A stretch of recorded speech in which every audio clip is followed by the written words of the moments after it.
Good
evening, everyone. Good evening, everyone. It's time to bring this governing board meeting to order. It is 5 o'clock and we are here in the governing board meeting room of FTV USD 35 at 570 Lethal Saliendo. Would everybody please stand for the pledge? Mr. McElrath, would you please lead us in the pledge? Allegiance to the flag of the United States of America, to the republic for which it stands, one nation, under God, indivisible, with liberty and justice for all.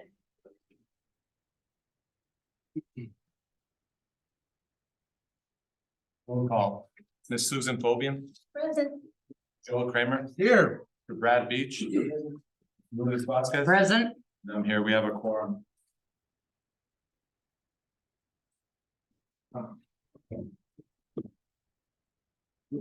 Adoption agenda, Mr. Verdugo. I don't recommend any changes. Thank you. I hear a motion to adopt the agenda as presented. Second. I have a motion and a second. All in favor, please say aye. Aye. Aye. Aye. Motion passes 5-0. Call to the public. No call to the public. Thank you, Angie. Right along then. Advanced Art Group Recognition, Mr. Verdugo. Thank you. I'd like to call your panel. I think with the review, so, you know, one thing that we acknowledge, the art students, so you let them know the increase. Good evening, Mr. President, board members, district administration. Thank you for allowing us to be here. First thing I want you to do is just take a gander at what these students here. If you look up on the screen, you see a piece of art that these students worked on under the tutelage of Mr. McElrath, commonly referred to as Mac. And for 2 years in a row, they have won Best in Show for middle school at the Sonoran Fair. This was this year's entry, and they won first place. And as you can tell, it is absolutely fantastic. These students during SSR or reteach T&E, they have done so well in all of their other classes that they are allowed to stay in advanced art 6th through 8th grade with Mr. Mack. And you can see how important this is and how absolutely fantastic each one of these students has done. So what we're going to do right now, and I've already kind of prepped them a little bit, but I'm going to say one real quick sentence about each student. What they're going to do is they're going to come around and show you one of their pieces of art. So not only are they a group working together doing some great things, but they'll also have their individual art pieces. And what they're going to do is they're just going to walk around real quick and then show each one of you, and then they're going to end up here, and then we'll have a few things to say. I'm sorry, Mr. President. Yes, thank you. Mr. Benning. Would anybody like to sit up here? We have like a couple of seats in the front here, so you don't have to stand in the back. If there are any adults who would like to have a seat, or the kids come up here. Anyone? No. Well, I just thought I'd ask, since we have some seats here in the front, you don't have to stand in the back. There we go. We have a brave soul there. It's in the back. Thank you, Mr. Benning. Thank you, sir. Excuse me. First, we have eighth grade Calvin Medina. He's a new member of Advanced Art, is now working on his first project, an illustration for a story he wrote titled Let Them Fall. In front each one. Awesome.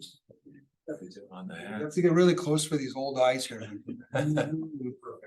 Next, we have Natalia Hernandez, sixth grade, also a new member, is showing baby cub today. Make no mistake about it, there is a lion inside of her.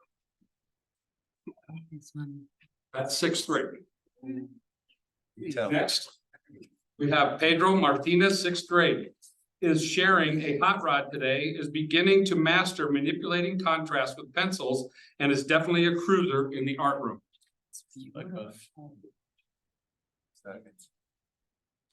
Next, we have Natalie Ayala, sixth grade. Our next Frida Kahlo has tried several mediums, but has really taken to the paintbrush. Oh, I don't see it. Next, we have seventh grader Joanna Mianes. Definitely loves drawing pencils. No doubt about it, she rocks textures, and you are going to see it in some soft feathers today.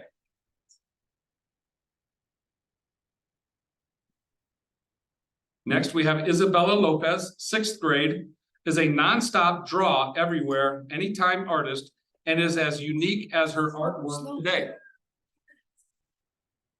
They're nervous. Next, we have Camila Avila, sixth grade. Is a courageous and bold artist, so much so Joan of Arc has got nothing on her. Beautiful.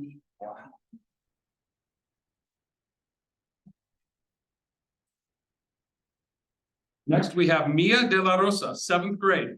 Is as focused as the straight lines in her art, yet she is an artist that goes well beyond the boundaries.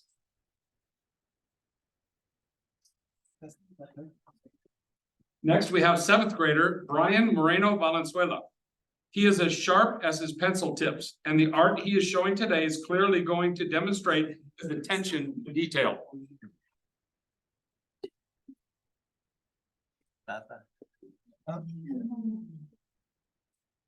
Next, we have Javier Ibarra Roman, eighth grade. Is an exceptionally talented artist who towers higher than the artwork he is going to show you today.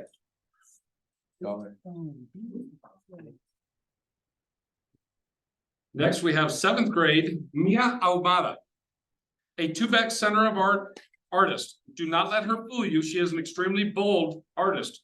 Mr. Mack knows that there is a wolf hidden inside. And finally, we have eighth grade Emily Ramirez, a Tubec Center of the Arts artist and local junior ambassador to the arts recipient. She is a role model and extremely talented individual who even has professional work hanging today, proudly exhibited in Nogales. Ladies and gentlemen, one of the things these incredible young men and women have done a wonderful job. But one thing I kind of want to go back just real quick. When I had the opportunity to be a principal at Calabasas, when I first got back, Mr. Mack was a fourth grade teacher. I walked into his room. I knew he was an incredible teacher. And when I walked into his room, I also knew he was an incredible artist. And he's been able to take his passion for teaching and for art and put that together and create some incredible, talented artists in our middle schools. So, should we get a picture real quick? How do you want that picture? And then I'm gonna let Mr. Mack say a few words if he has anything to say.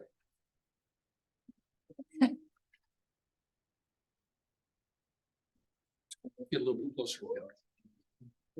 Hold them still, hold them still. Okay. Hold them still. Do they fit?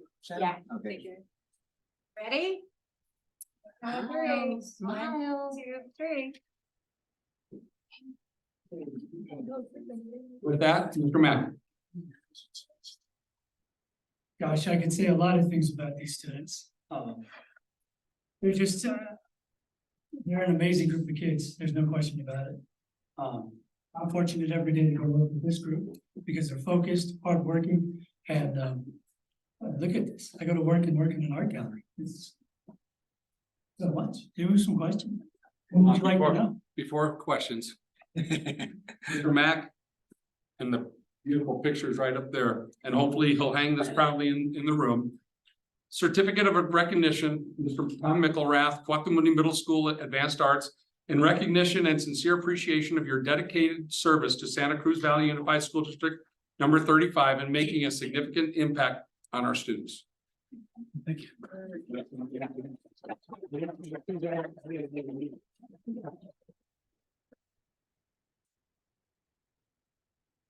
Okay, well, now I caught my breath, thank God. So really, I kind of have to thank the people that made this happen, the Advanced Art. I don't know if you knew that this wasn't a program before. A couple of years ago, I had approached Ms. Cabrera about the idea of getting the best artists together and starting to focus on some of those finite skills and see how far we can take those students and prepare them for the high school. And she was all for the idea, and then from there, we wrote the proposal and took it up to the administration.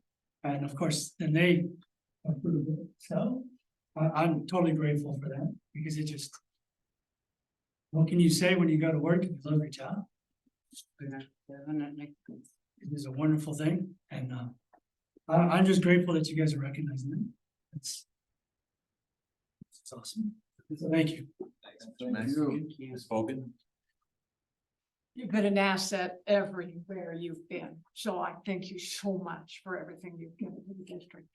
And I know these kids have natural talent, but I can see that you've brought more out. Thank you. Vasquez? I'm speechless.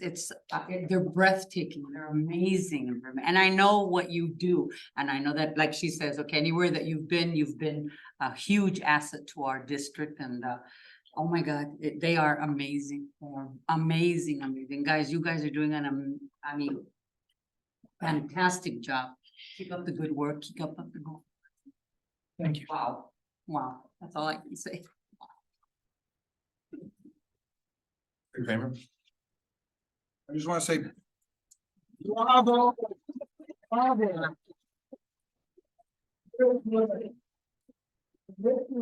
Hopefully this continues, because this is a skill that not a lot of us in this room have that ability, truly. And hopefully this will carry on from now until you get to be our age, and you'll do something with it. And I'm sure you will, because there's a lot of potential here. And obviously you're the great teacher, and hopefully they're even now, you're the best teacher because they may even be better than you. Drawing. That's an example of a good. They're pretty good. Yes, they are. So, great job, great job. Great. Again, good job. Ladies and gentlemen. Thank you, Mr. Kramer. Mr. Beach? Yeah, my art teacher, when I was doing portraits, she said I'd make a great abstract artist. I don't know if that was a compliment. I gave up art. Yeah. Mr. Fanning, thank you for always bringing it to attention, these clubs, and spotlighting them, because we wouldn't have known any of this about this amazing artwork. Mr. Mack, under your guidance, this is what you produced.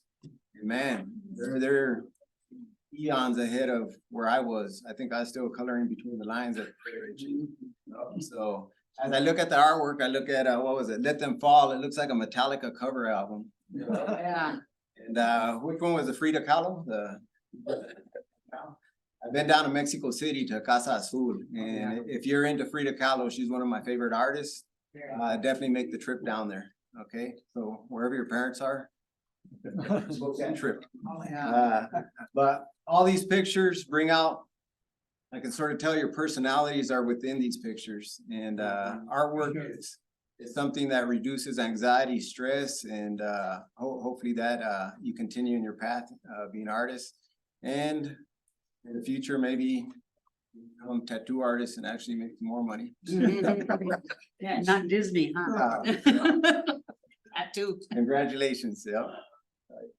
Thank you, Mr. Beach.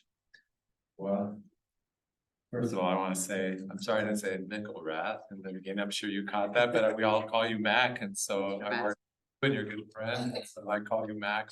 I didn't want to do it here in this setting, but everybody else did, so I'm good with it too.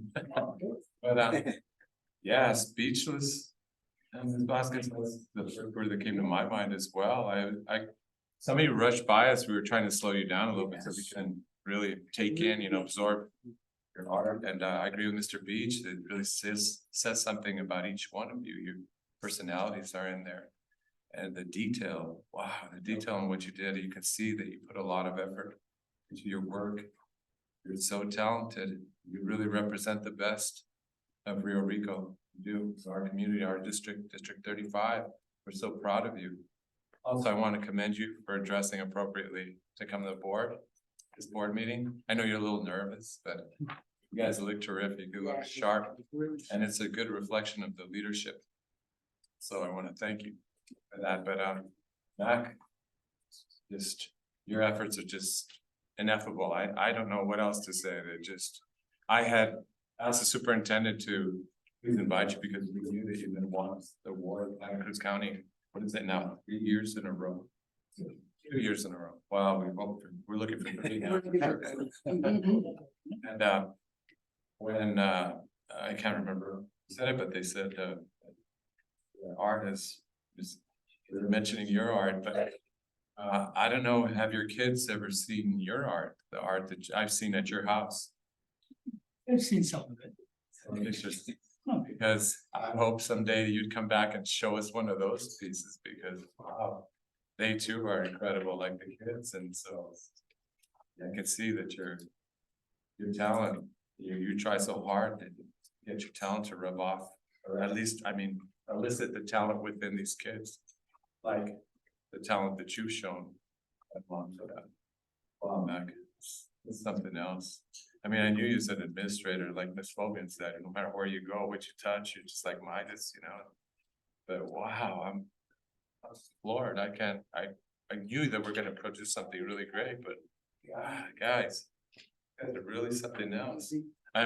Mr. Beach talks about his exploits as an artist. My kids, I taught German at Rio Rico High School for 20 years. My kids used to always tease me about my stick figures, that's about all I could do. They still do to this day. My gosh, really outstanding. So can we please give it up for them again, everybody?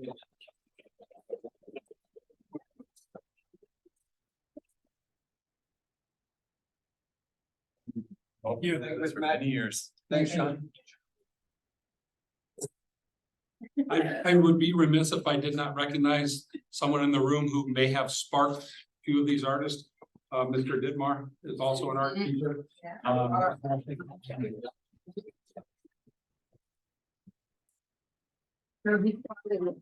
Great.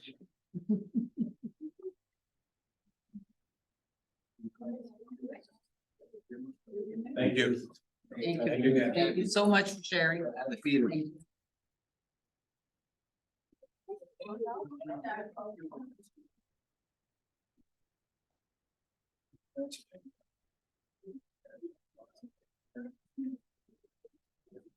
So, all parents, you have a chance here to exit, before we continue with this really exciting agenda.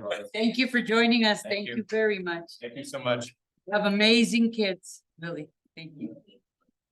I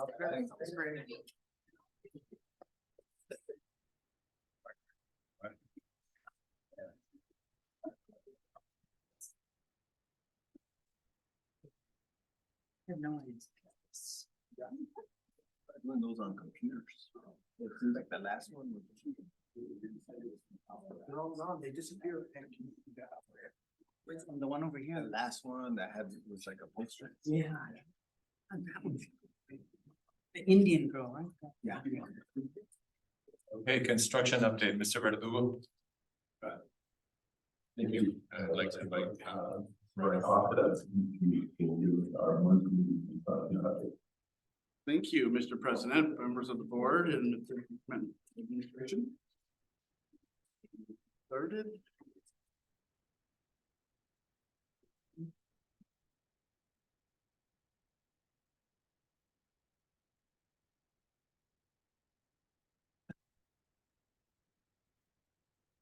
Okay, we'll go ahead and jump into some of the completed projects.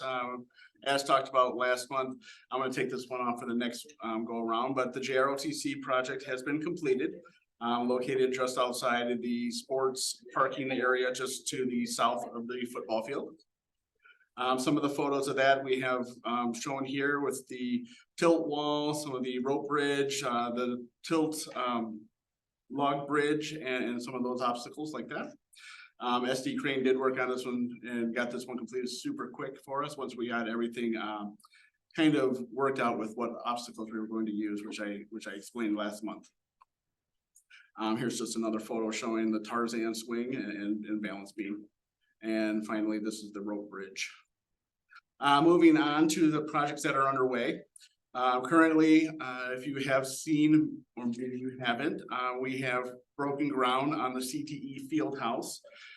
This project is located down in the football field area, just to the south of the new bleachers. They started excavation, they've cut down a few feet of soil, and now they're repacking and bringing in new earth to build that up. So this one is underway. Project completion is a substantial completion of 10/7/2024. And then final completion at the end of the October 2024. And this just kind of shows where that's located, just to the east of the football field, south of those bleachers, like I said. So next month we'll have good photos of that one as we get moving forward. Also still underway, we're wrapping up the security cameras now that we have the final cameras, which were lost, but we got those back in. We finished the access controls, the programming and training sessions. We finished the camera aiming per campus, minus the ones that just got finished at the high school, which were kind of on hold because of the completion, which now is mostly complete. And moving forward with that. Also underway is the pool facility, which we have had a chance to look at today. They have completely dug out the pool. All of the piping for the pool is in place. The masonry walls are up, and they're getting ready at the end of the pool to actually start shooting what's called the shotcrete, and that's the pool itself. So that's a kind of exciting move and a big piece or component which will be complete. This is just one of those shots showing, this is the diving well. This is where it's really, I think it's 12 feet deep right here. These walls that you see will be the forms for the shotcrete, and then they'll spray that, and that'll make, the concrete walls of the pool. Here's just another shot as they're working on some of the piping. This was last week before the break, so that's actually all in place now and ready. Some more of the piping, lots of piping out there all over the place, big pipes, little pipes all over. Inside the building, they've also put the roof on. They've had all the masonry up in place. They've gone through and started with some of the hard lid framing.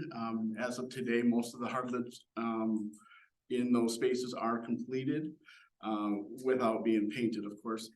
And the piping has been gone on inside there as well for all the plumbing fixtures in those rooms. This is just a shot showing the two buildings from the outside. All the earth mounds you see there, that's all the trenching, all of that dirt that's out there will actually go back inside those trenches and then be recompacted and things like that. So there's a lot of spoils, but it'll all go back into the facility. Also still underway, but wrapping up is the new classroom addition, cafeteria expansion in the media center. We were out there today. This is a good shot of the front. We actually have working on just a few touches for the doors, and we're putting in the ADA operators on the front. I can't quite see it here, but there's a little pole in front of one of those doors that has that. Also moving on, this is a back shot of looking at the new facility, the 2-story. And then here from looking at it from just another angle, again, just where the grand stairway goes up to the platform or bridge there. And what you're seeing here is the corner of the media center. And then looking inside, they have all the furniture in place.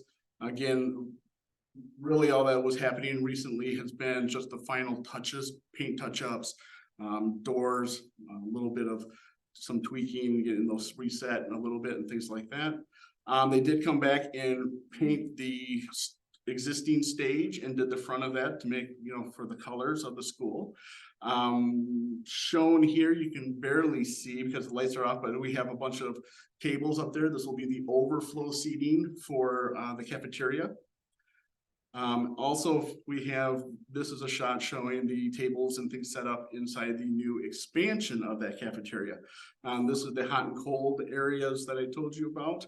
And what we're seeing in the bottom right corner is the hot side, and then on the other across where the vending machines will go, that'll be that red wall, and then we'll have the cold.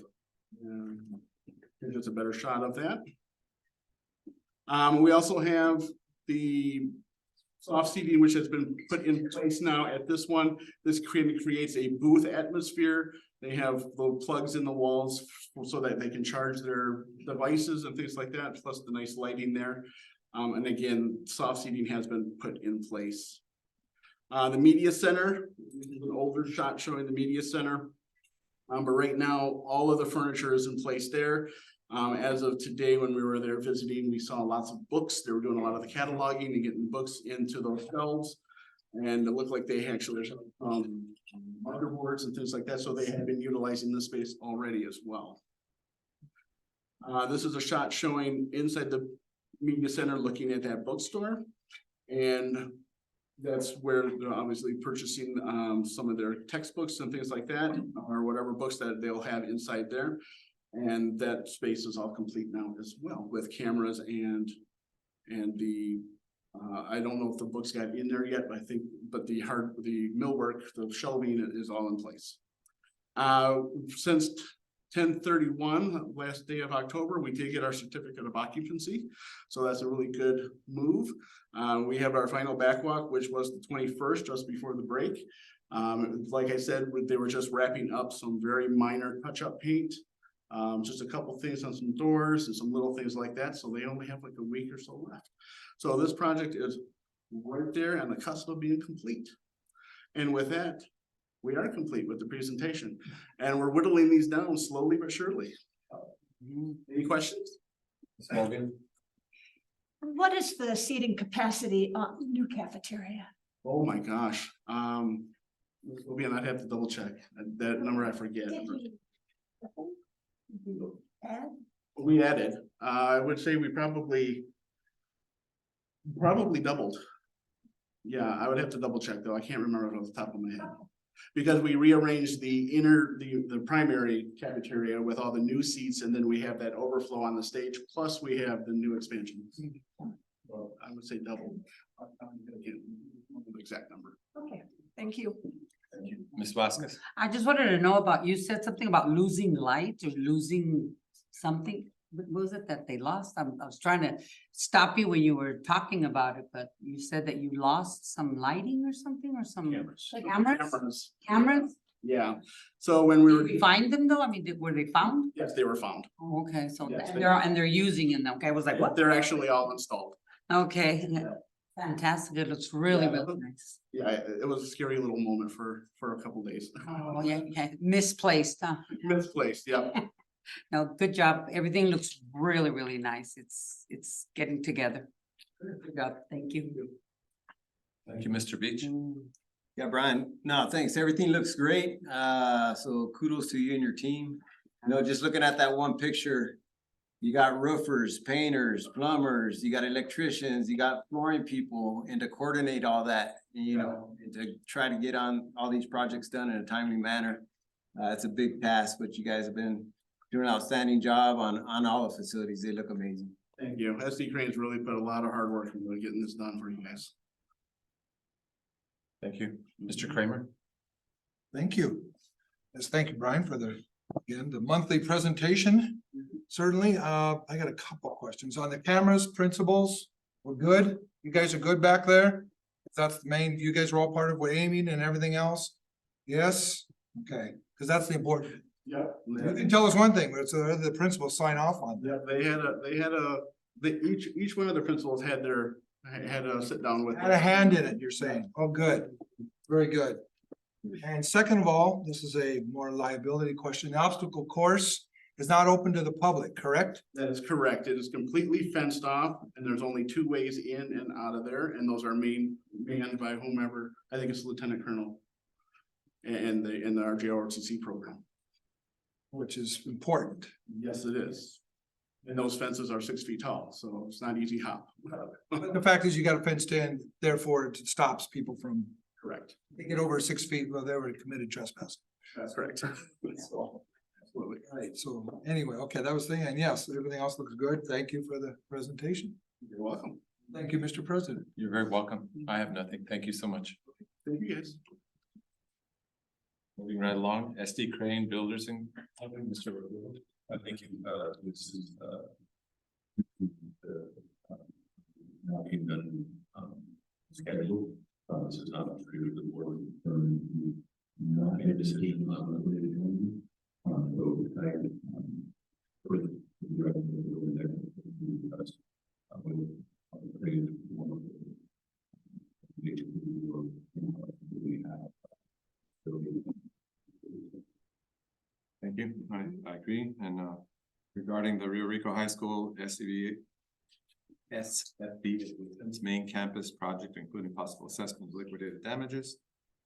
We'd like to go into executive session pursuant ARS 38-431-3003A 3 and 4 to receive legal advice from our attorney and to discuss and consult with our attorney in order to consider the district's position and instruct its attorney regarding contracts that are the subject of negotiations and pending or contemplated litigation or in settlement discussions conducted in order to avoid or resolve litigation.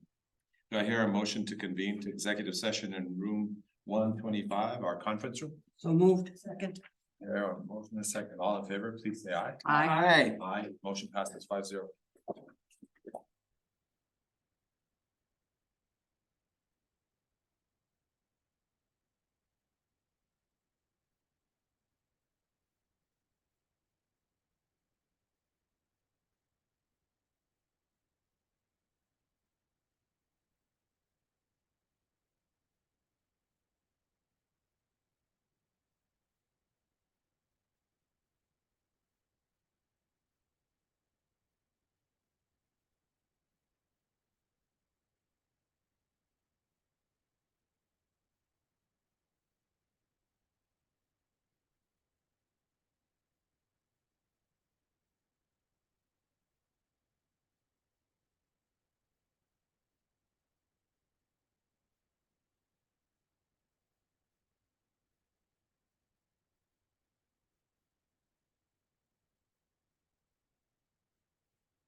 It's hot.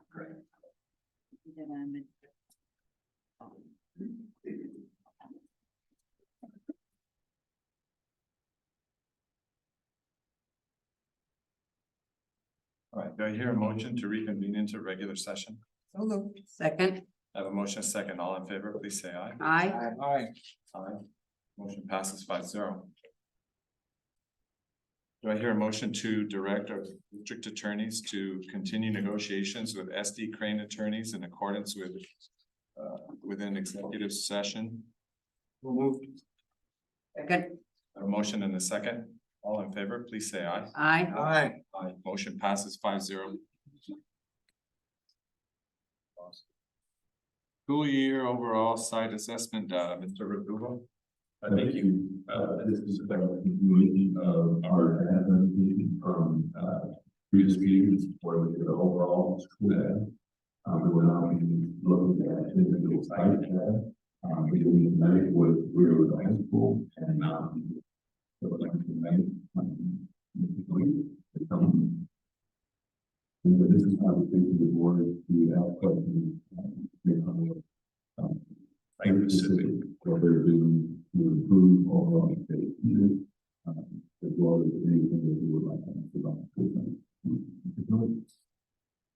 Thank you, Mr. Verdugo, governing board members and council. I'm here to share information about our school letter grade. I'm going to just give you a scenario of what I'm going to present and when. First, school letter grades are everything that a school letter grade measures is good for kids. Virtually everything. And when we grade our school letter grade, it helps our kids, helps our students, it helps our district, it helps our community, it helps our property values. So I know it's important. So I'm gonna present an overview, a brief overview of our school letter grade. I'm gonna answer some specific questions. I'm gonna answer what you want students to know and be able to do. And what you know. 15 eyes are not what they used to be. How will you know if they can do it? How will you respond if they don't learn? They do. I'm going to show historic school letter grades for the last 6 years. I'm going to show Zella data, Arizona science testing data, ACT Aspire data, ACT data. And then I'm going to talk about our plan to improve in some very targeted areas. And then the last thing I'll do is summarize what that specific plan is. Because we're not a C school, we don't have C students, we don't have C adults on campus. I know that, and you know. So we should not have that grade, and we won't have it for.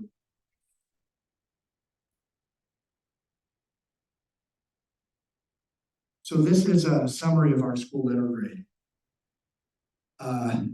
The biggest chunk of our grade is proficiency. That's based entirely on ACT Aspire, and Arizona science testing results. We captured 11.6 out of 30 points. That is a decrease of 1.5 points from the previous year. Subgroup proficiency improvement, we scored 1.25 out of 10 points. And that's a decrease from previous years. You can see the data from our subgroup graduation rate, subgroup dropout rate. We scored 7 out of 10 points on our EL proficiency and growth. We had a 10-point improvement for the 4-year graduation rate, which we did not get points for this in fiscal year 22. You can see our total points, our bonus points, our total score was 63.03 points, which was a 9-point drop from the previous year. And it was just under a 2-point we're just under 2 points away from a B letter grade. So a few things changed, like if we had one more student take the ACT Aspire test, we would have had an extra 1.5 points. So like we're right there in terms of being a B school, but the testing data that shows, I'm a glass half full person, it shows a lot of room for improvement. And that's my takeaway from this data is there's lots of room for improvement. So I'm going to start answering some questions. And I'll say this also, I should have started with this. If you have any questions about anything, please ask. I know you will, but I just wanted to throw that out there. If you have any questions about any data or anything I say, please don't hesitate to ask. First question is, what do we want students to know and be able to do? Well, this is what we want students to know. We want them to have grade level learning based on the Arizona standards, CTE, enrollment standards. We want students to learn advanced placement standards. We also want students to have those characteristics of portrait of a graduate. We want creative and critical thinkers, effective communicators, good citizens, and resilient lifelong learners. We want students to earn certifications while they're in high school to make them employable for industry. We want students to be college and career ready. We want students to have a variety of learning options that students find interesting and challenging. Our next question is, how will we know if they can do it? Well, because of the initiatives that the Santa Cruz Valley School District have tackled over the last several years, we are a standards-based grading and reporting district. I'm not sure that every single principal is going to present, it's going to have a slide similar to this one. Our grades are the grades that students see in Synergy, the grades that students receive on their report cards. They're based 100% on assessment centers. Everyone knows, all the stakeholders know what kids know because there's no ambiguity in grades. It's not, there's no participation group. There's not a participation component. There's no homework. There's no quizzes. It's all assessment. So what is in Synergy is a good indicator, a strong indicator, less objective than ever before when students know. The last thing I'll say is grades are more objective than ever. Okay, how will we respond when they don't learn? How will we respond when they do? Well, when they don't learn, we have reteach and assess. We have tutoring before school. We have tutoring at lunchtime. We have tutoring after school. We have, those are provided, those tutoring opportunities are provided by the 21st Century Grant. We have SSTs, student study teams to tackle students keeping up and performing at as well as they could. We have ITM days. We provide time for reteach, reassessment, and enrichment. And we have this personalized learning initiative, which accounts for students across the spectrum. And this is personalized learning is a big reason why I came to Rio Rico High School, because it's great for kids. And there's not a lot of districts that are embracing this. And I think I know it's fabulous for kids. These are our letter grades over the past 6 years. There was no letter grade in 2021. Just sharing this with you. And I'll share this also. We are, again, I said this, we're not a C school, and that C grade is going to be a thing of the past. So just know you on that again.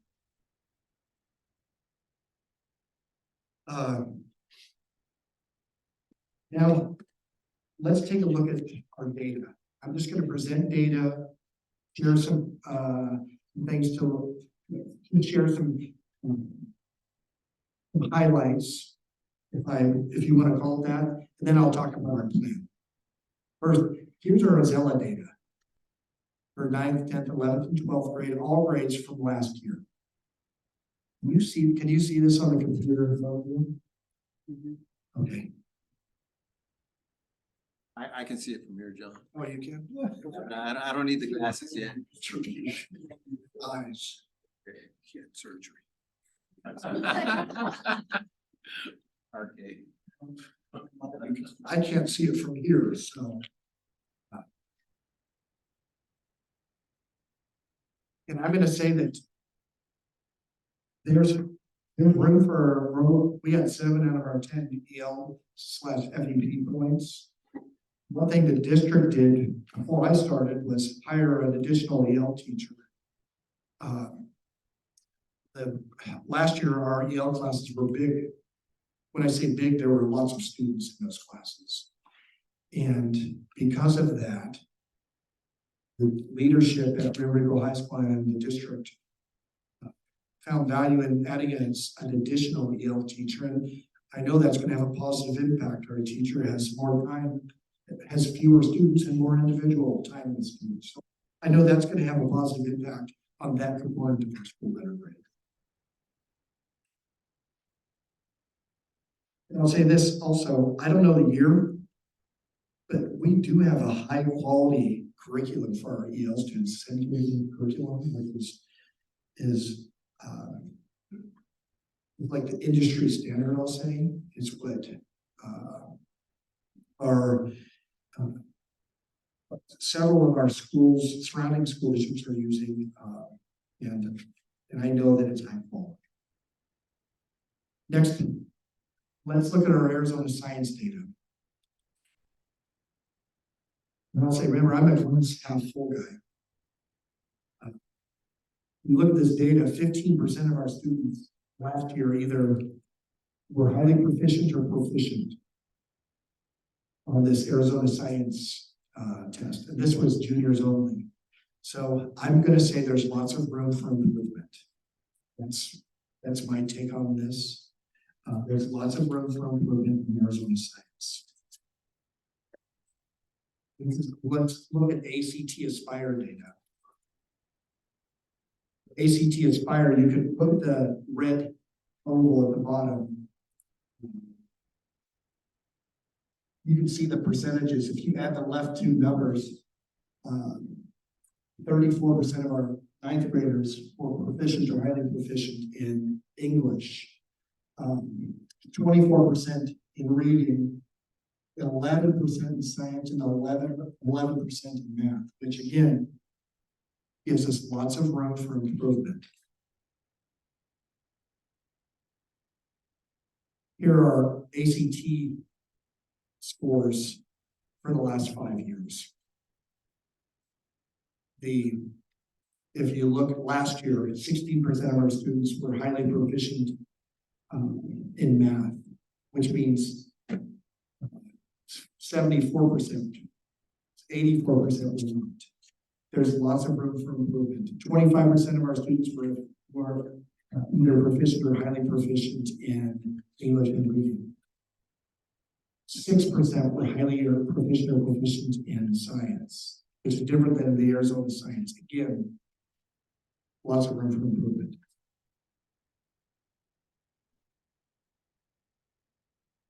So here's this circle, here's the pie of points that make up the high school letter grade. And I'm going to talk about what we're going to do in each of these areas to improve these points, which means improve services for our students, because all these points are good for kids. First, proficiency. We captured 11.66 out of 30 points in this category. These are all directly related to, these points are all directly related to ACT Aspire, and Arizona Science Testing. It's the biggest chunk. And there's been no comprehensive campus-wide ACT Aspire in Arizona Science preparation plan since students began taking the ACT test in 2019. There's been none. So clearly there's a need for a preparation plan. And this semester, administration have been working with teachers and students to create a plan.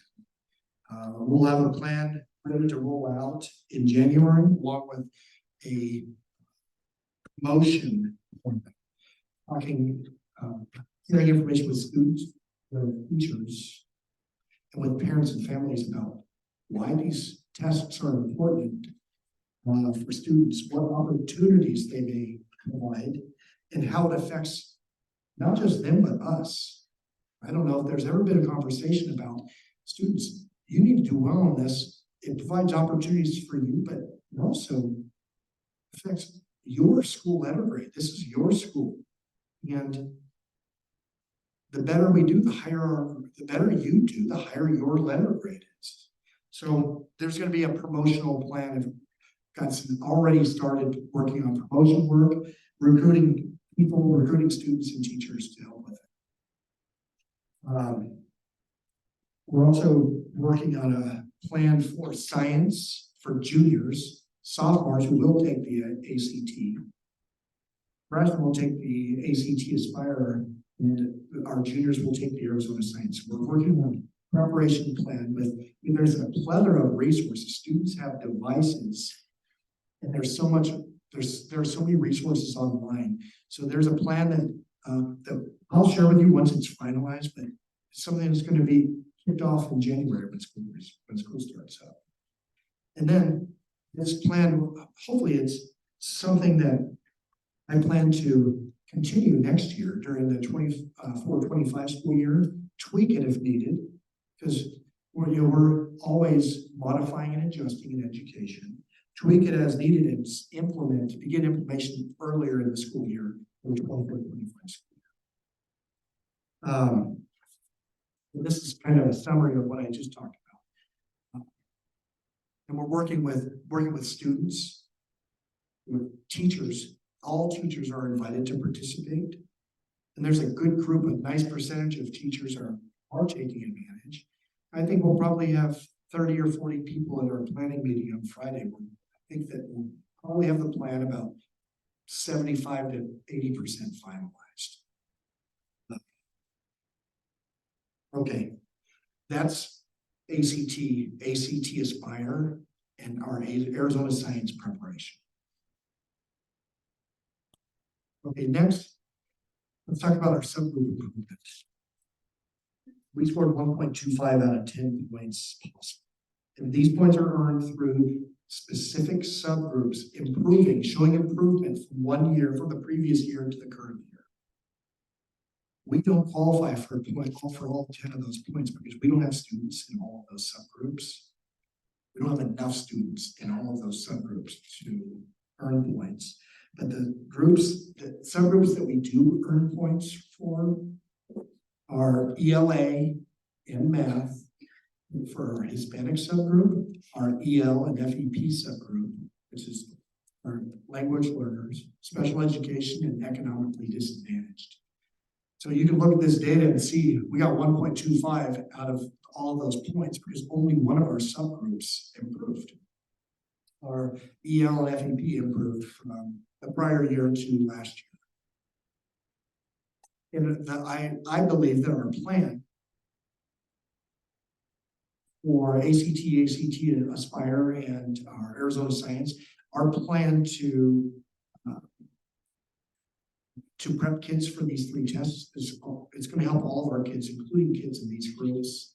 And I can only see the subgroups scores improving with the implementation of the campus-wide preparation. John, real quick, is this subgroup, are they looking for improvement in specific areas? You said math? Yeah, it's for our ELA. It's for our ELA testing and our math testing.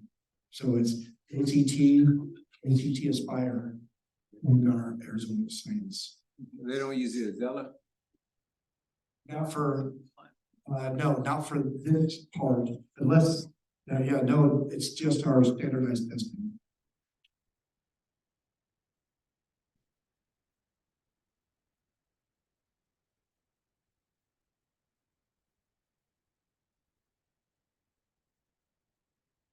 Once we begin prepping kids, all of our kids are going to do better in every group we have. every subgroup, whether they count for points or not. Let's talk bonus points. We earn bonus points. Special education enrollment. And this is the percentage of students who have an IEP in comparison to the state. We didn't have enough kids. We didn't have enough or a high enough percentage of sped students to earn any points in this category. Last year the state average was 16.61%. We had 9.34% sped students. So we didn't have enough percentage sped students to earn any bonus points in this category. Before you go on, I just want to state, and I know I'm preaching to the choir here. This isn't a reflection of you, so we're clear about that. I just want you to know, this is not you. This is you defending the former principal. Thank you. Mr. Science proficiency. We need to meet, in order to get bonus points, we need to meet the state average in order to get 1.5 bonus points. Or we get 3 bonus points if we meet the state average. And we were a few points off the state average. In our campus-wide preparation plan should and will help us close the gap in this category. We got points for military and post-secondary enrollment, either if you have more students enter the military than the previous year, or if you have more students enter post-secondary schooling, then you get this point. ACT Aspire participation. If 90% of your students take ACT Aspire, you get 1.5 bonus points. If you're at 95, you get 3 bonus points. We were at 94.09. We needed literally 1. You get 1.5 bonus points, which still gives us a C letter grade, but puts us 0.4 points away from a B. I'd like to acknowledge Mr. Shadow. Thank you, Mr. Shadow, for the update too on both points that we had discussed in our prior meeting. And yes, thank you also.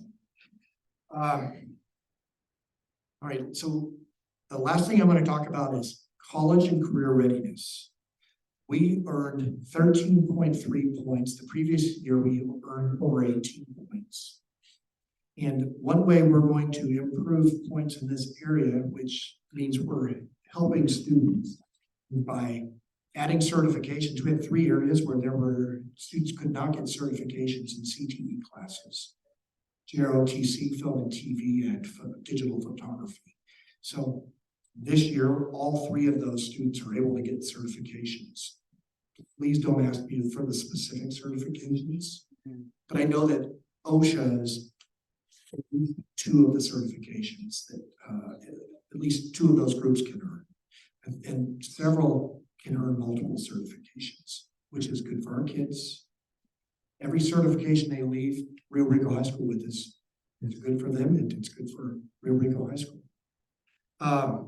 In summary, also, so for proficiency and subgroup proficiency, we have a comprehensive campus-wide preparation plan.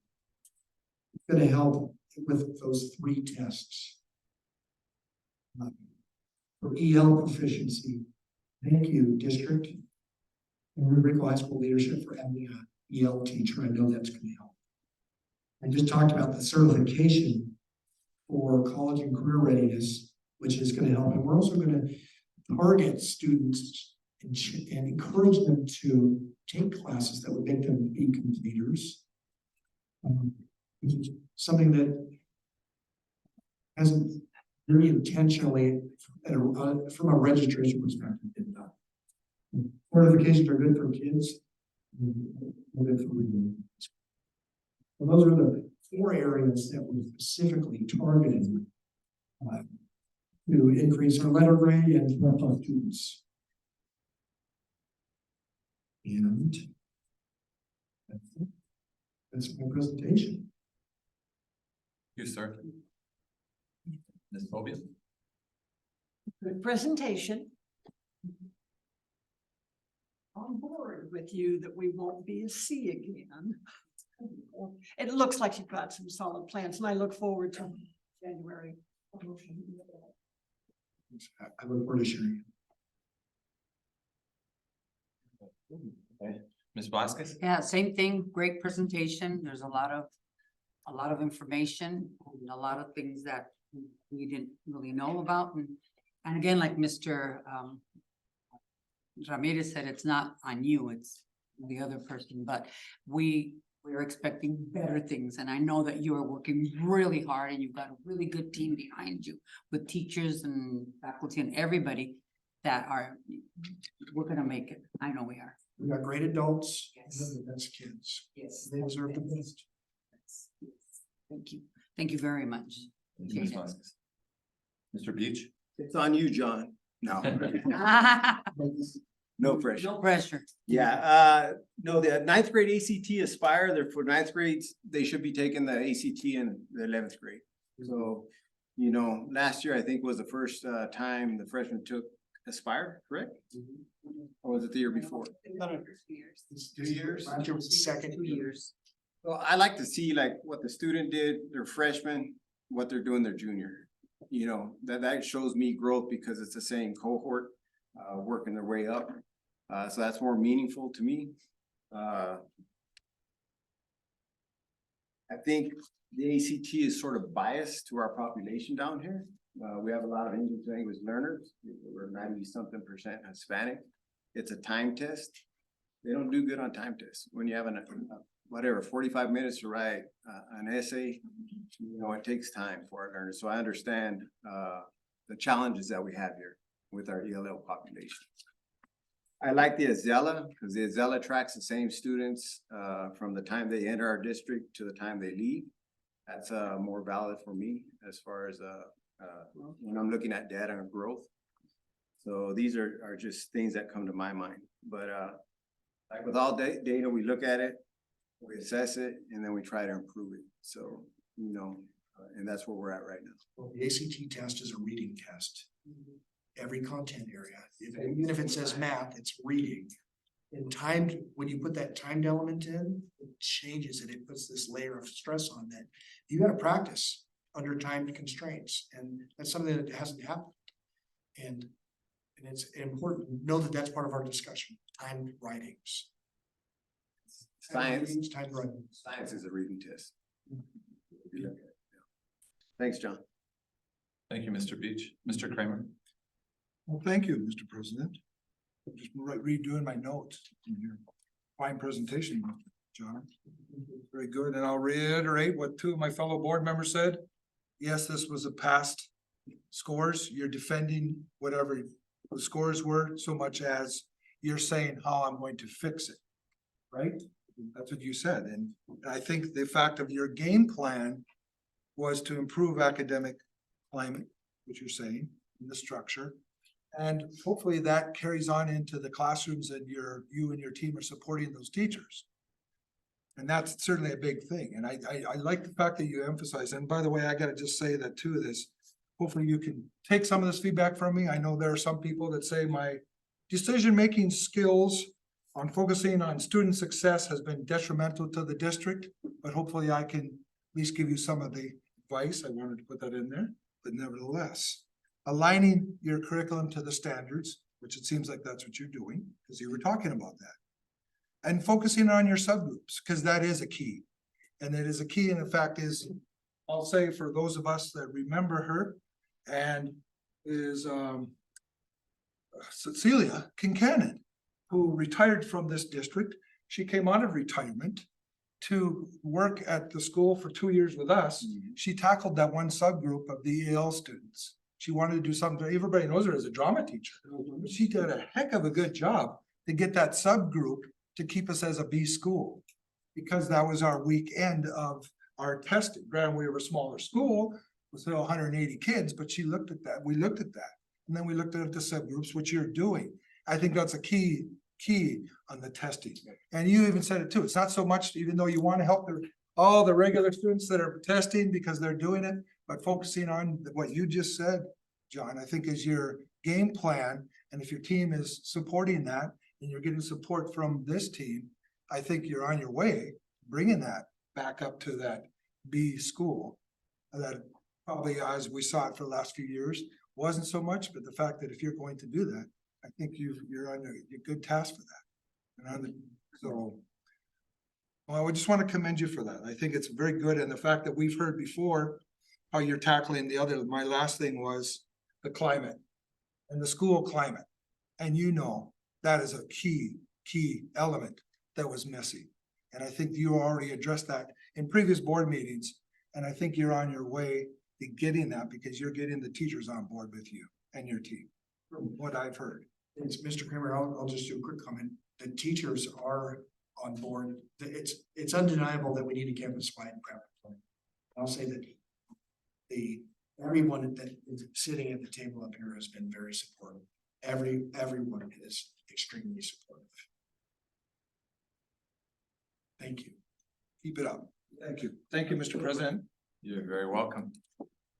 Well, when the former principal first came, maybe I should start where we left. There was all this chaos and all this friction and people saying that I didn't support it and all along, making it sound like this was the case. But that was just a fractured fairy tale because I was in his corner from the very beginning until I saw the melee that occurred at the school, which I had never seen in all the years, the 20 years that I had worked at River High School. And that's when I began to go in and observe the school and see what was going on. Obviously, anyone who would be in my position would do such a thing. It's just a real logical thing. So I just wanted to state that. And I also wanted to state that the last board meeting, and one board meeting where all board members were not present, it stated that the dress code was not being enforced. That is what you said, word for word, which I agreed with wholeheartedly. In previous years, right? Yes. Yes, sir.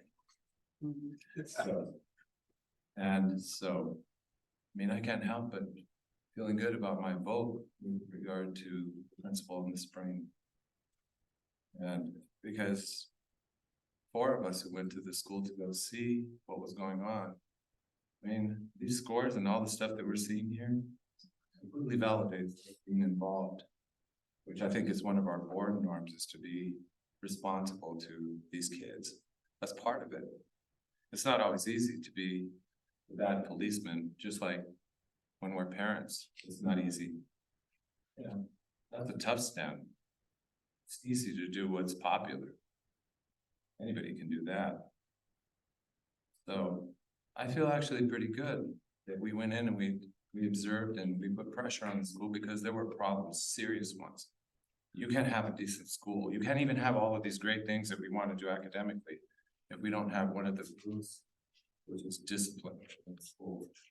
I feel you have restored some degree, and of course, it's going to take you a long time. I said to you, and I'm not afraid to say it here publicly, maybe probably a couple of years before you really say, this is John Canoy getting a grip on the school. So don't feel bad. Like I said before, you know, these are not your results. And I expect that you're going to do a good job. I already heard the positivity in your voice when you were telling us that, trust me, you were so confident you can change this score. I'm confident too. I have a lot of faith in you. You were my boss at one time. I remember what you were like. And I remember how tough you could be too, which I appreciate. So, there's some things that kind of caught my eye and bother me when I talk to colleagues at my former friends at school. There are a lot of them, so you can't pinpoint one individual just because one was one of my best friends at the school. I hear from a lot of different ones at the school. And one of the things that they told me is that it's very hard to hold these kids accountable for homework, because it's not one of the grades that comes about as an assessment, right, Mr. Shaw? So that's one of my criticisms is that how can you hold these kids accountable for homework and preparation for what they're doing if you can't assign them a grade? That's quite the challenge. We got 0 moving along to something else. Oh, well, I put down here, if we can't get them a grade, then where's the accountability with regard to that, with homework and preparation for school? I'm a traditionalist, and I don't want to make you believe that I don't believe in the new grading system that we have. I do. But I see it as quite the challenge as a traditionalist. I think like the homework thing that I just threw out right now, that's one of a myriad of problems. Going back to the scores, I really don't like that we got 0 points and sped. And worst of all, I really hate that we got 0 points with regard to science. That's terrible. We can do way better. 0 is the bottom of the barrel. We can do way better than that. And I'm glad that you mentioned the score with the ROTC, because I think, yeah, that those little bonus points make a big difference in our livelihood. So more importantly, in the education of the kids.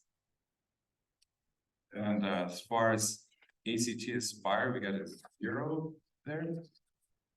I mean, Mr. Canoy, half the people are coming from almost half are coming from JROTC. What? I mean, it's almost half. 0.25, we're talking about half the bonus points coming from there. We can do better than that. Way better. Some suggestions without just the criticism. I mentioned inviting Ina Sandoval from our district, a neighboring district, come and talk to the teachers about what she does, and why she's so successful in getting these bonus points and helping our neighbor get a better score. I think of her, she was a former employee, very cheerful. She has nothing against District 35, and she would gladly come. I think it would be good to invite her to come and help out. I think she would make a tremendous difference. I really do. And another thing I think that we can do to improve our test scores is offer the CLEP test for kids that are taking Spanish, and then we don't have German anymore, but they could take the CLEP test in Spanish and we could score additional points for our school that way. We have a lot of strong Spanish students who could pass that test in a heartbeat. Check, I'll look into that. So. Yeah, that's more, but for the sake of time, I'll leave it at that, and I think you did a great job. Your presentation, you did the best you could. It's all things considered, you know, with former principals. So. We've got great kids, we've got great adults, and sky's the limit. Absolutely. Well said. Thank you, sir. Thanks, John.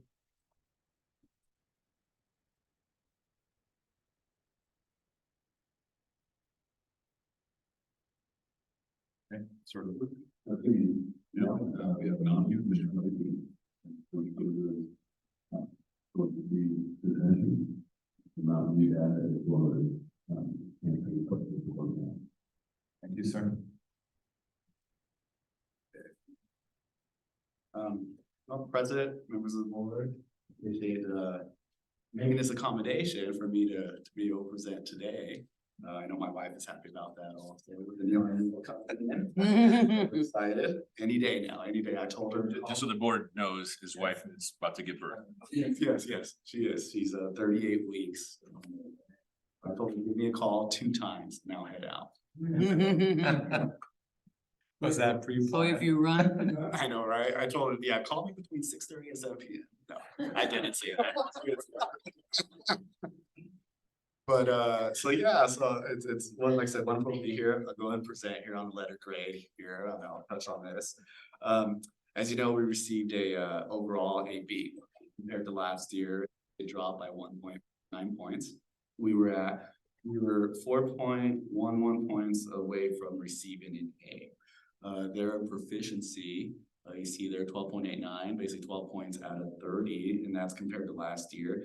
We actually improved by 1.5 points in this area compared to last year. Overall, there was close to 43%, 43.97% of students who scored. I'll also mention this, that included in that are 6 students who took the alternative assessment, the MSAA. Those students, resource, life skills, nonverbal students who participated in that. And I bring that up because 5 out of 6 scored in math. There was 3 in proficient, 1 highly proficient, And in ELA, there was 4 out of 6 that scored for us. 2 partially proficient, 1 proficient, and 1 highly proficient. In fifth grade, 4th grade, they were the highest at 41% and 40% there. In math, it was 3rd grade at 58% of the students that scored for us, and followed by, was 3rd grade, followed by 5th grade at 49%. Looking at the growth, we see 48 out of 50 points. Last year was 50 out of 50 there. So looking at the 4th and 5th grade, there was a lot of growth from the minimally proficient students, targeting those students. A lot of growth from there in the grade, and also same thing with math, the minimally proficient students. They had the highest growth amongst the students there. For EL proficiency and growth, look there, 7 out of 10 points. 7 out of 10 points there. So out of the 154 that tested, just over 10% related to proficiency compared to the state, who had an average of 12%. And so we know there the points are determined by the state standard deviation scale.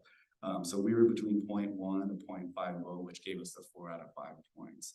Looking at the growth part of it, that's also out of 5 points. We received 3 out of 5 points there. And in this portion, it compares the students' Azella results to last year's, or if it's for kindergarten from the fall to spring on what their growth is. We had, if they improved 1 or 2 proficiency levels. So we had about 26%, 26% that improved, and the state was just over a third at 34% there. So the total was like I mentioned before, it was 3 points, so it was 0.8 standard deviations. If we would receive that 4th point, if we were at 0.1 or 0.5, or even better, at 0 for the full 5 points. So definitely some missing points there. The acceleration and readiness, that's capped for us. Elementary is capped at 10 points. If we uncap that, we actually scored 23 points. We actually scored 23 points there. So we received the 5 points from our 3rd graders because the number of minimally proficient was less than testing fiscal year 21-22. 2 points for our special ed inclusion being higher than the state average. Within the subgroups, for ELA and math, there were a total of 16 points that we looked at uncapped that we were given. 8 for ELA, 8 for math. 2 points were given for percentage Hispanics, ELs, income and eligibility, and 2 points were also given for the SPED portion of it. But as I mentioned, we only got 3 out of those 16 points since it was capped at 10. Bonus points, that's out of 5 points. We received 2 points because of special ed enrollment. Unfortunately, no points for our science assessment. We were 5% below the state average to receive any points there. So going on to the next slide on what we expect. What do we expect students to know and be able to do? Well, we expect to know the academic standards, right? Expect them to know that. We definitely work with the TLA. We had those TLA working sessions throughout the year, minimally of 3. We've had 2 within the past 30 days, actually. And we meet multiple times throughout the year, develop, revise as needed, the teaching, learning, and assessing resources that support the standards-based learning reporting. Look at the year at a glance. It's a visual of all the units and the standards for the year. Priority 1 standards and the year at a glance. Take out these sessions. There's 3 phases within these sessions. You have phase 1 where we're looking at the year at a glance, the priority 1 standards. Phase 2, crafting the learning targets for our priority standards. And then phase 3 is that grading policy and standards-based report card. And then, as I mentioned before, we'll continue to go back and review and return as updated as needed. Proficiency scales. Proficiency scales develop during these TLA sessions. So they describe and communicate the distinct knowledge and skills in relation to the academic standards. TLA summer event, we have these summer events in Mountain View. 5 out of the 6 grade levels were represented there. And of course, they were financially compensated for their time, for that knowledge and subtime. Standard-based report cards, grades reflect the most recent evidence of learning, as Eric was going to mention also. Students have multiple opportunities to demonstrate their learning. Instruction, feedback, and assessment are aligned to support the learning acquisition of the standards. The ELP standards, intentionally develop students' language across domains of the reading, writing, listening and speaking. We also use our SCI model targeted and integrated English language development, meaning those hours. Modified scheduling that we have going on there at Mountain View. This is something that at the last 9 weeks of the second semester, we did a trial run of what this would look like, and teachers were able to buy in. So essentially what that is that students in one grade level, they have specials for that half a day on a Wednesday. They have specials for that day. And it's a different grade level for each week. They rotate 6 weeks. So during that time, the teachers, we call it our data day. They plan for the following 6 weeks. They're looking at the data, the resources, they're meeting with our read specialists, admin. It's purposeful, and it comes out to each grade level have 5 opportunities throughout the whole year to do this, to get this done. The last one there, portrait of the graduate implementation, 6 pillars of character. Talk about what do we want our students there at Mountain View? We want them definitely to aspire this to be a portrait graduate, but to demonstrate also those pillars of character. The first Wednesday of every month, we have a pillar kickoff POG assembly, actually, and it's broken down for K2 and 3-5, about 15 minutes long, 10 to 15 minutes long, but something that, I talk about the pillar of the month. What is that pillar of the month? What does it look like? And then I touch on the POG for that quarter. For those 9 weeks. So with the portrait graduate, it's displayed in our cafeteria. We have what we call a POG wall. And within those, and an attribute was selected for every 9 weeks in the semester. So I talk about the attribute, we talk about the effective communicators, we talk about the engaged citizens. So one was selected, and I'll show, let's see, there's a picture of the POG right there. So the first 9 weeks was engaged citizens. Currently these 9 weeks we're focused on effective communicators. And then we rotate with that. So as I mentioned, with that pillar of the month, it's also selected, and our counselor will teach lessons on learning on a master schedule. We've included social emotional learning portion for that week. For grade levels, call it friendship time for our kinders. We brought back fine dining for our students. They dress up, looking very nice, looking very sweet, and it's based on that pillar of the month. I also mentioned that within that, the 2 staff members who were selected amongst their peers to be staff member of the month, support staff member of the month, teacher of the month, they're also invited to that fine dining experience, because it's one of those where I know that you mentioned you focus on the roots and trying to, essentially just make them happy, be happy. At the end of this POG wall to the right, you can't see it here, there's what we call a job application. My assistant principal put together